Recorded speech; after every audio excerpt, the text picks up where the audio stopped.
salah dan baik atau baik dan salah itu ada konsep dalam Al-Quran. Ini contoh ini agak ekstrim tapi mohon didengar. Orang yang kadung salah atau terlanjur salah itu Quran masih ngasih solusi wa yadruuna bil hasanati sayyi'ah. Setelah salah itu langsung menyusuli atau menutup dengan hasanah, dengan kebaikan. Kalau bahasa Nabi wa'at bi'is sayyi'atal hasanata tampuha. Kalau habis salah langsung baik, pasti kebaikan itu bisa menutup kesalahan Anda. Bahkan bisa menghapus, bukan sekedar menutup, tampu.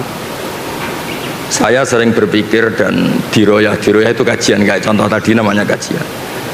Anda misalnya, ya ini naudzubillah min dzalik, Anda ngalami uang Anda dicopet misalnya 10 juta atau bahkan 50 juta. Anda mangkel sekali sama copet itu. Tapi pas istri Anda mau ditabrak mobil atau anak Anda mau ditabrak mobil, kebetulan copet itu yang menyelamatkan. Dan dia atas nama kemanusiaan saja menyelamatkan. Kayaknya Anda memaafkan itu mudah sekali karena Anda kehilangan uang 50 juta tapi anak Anda selamat. Jadi saya pernah ditanya kiai, ditanya beberapa orang, masa iya Gus kebaikan itu bisa menghapus kesalahan? Terus saya beri contoh tadi. Andaikan Anda dicopet, kemudian copet itu yang menyelamatkan Anda dari kecelakaan, kayak apa? Anda terima kasih dan mungkin Anda segampang itu melupakan kesalahan copet tadi. Nah ini penting saya utarakan karena dulu ini cerita-cerita dulu zaman orang baik. Itu kalau tobat itu seperti itu. Jadi dulu kata Umar, sahabat Umar, saya ini ketika kafir sering bikin takut orang Islam. Maka ketika saya Islam harus sering bikin takut orang kafir. Makanya ketika dia Islam pertama, dia itu ditanya Rasulullah, kamu mau kemana Mar? Mau ke rumah Abu Jahal. Pertama dia ke rumah Abu Jahal, ditodok Abu Jahal keluar, terus kata Umar, kamu tahu saya sekarang apa? Saya sudah Islam. Jadi kalau kamu macam-macam sama Nabi Muhammad berhadapan sama saya, itu satu-satu ke rumah Abu Jahal, Abu Lahab dan seterusnya. Sehingga ada ketakutan orang kafir mengganggu Nabi. Dan itu awal Islam disuruh dakwah jarron, disuruh fasda bima tu'mar, disuruh terbuka dakwahnya.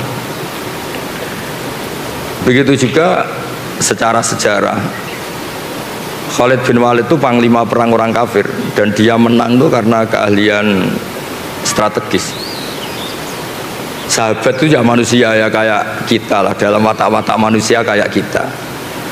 Jadi intinya perang, sahabat itu di atas, beberapa sahabat mungkin ya kayak yang depan kita semua itu diprovokasi Khalid seakan-akan kalah, ngelepas beberapa harta ghanimah, harta rampasan, dikira mereka kalah, terus orang Islam turun, Khalid muter di atas gunung, terus memanah umat Islam itu.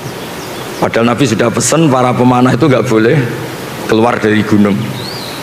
Ya gunung di Arab itu saya paling 20 meter, 15 meter, jangan bayangkan kayak gunung apa Merapi, bukan. Makanya bisa manah.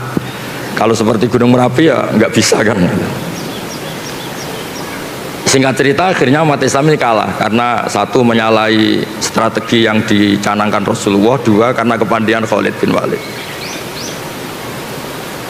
Ketika dia masuk Islam itu beliau bilang, kepandian strategi perang saya akan saya gunakan untuk umat Islam. Nah yang sekarang saya sering risau ini kalau ada preman pasar tobat itu terus jadi merebut masjid, maka yang meneruskan dia di pasar tetap preman.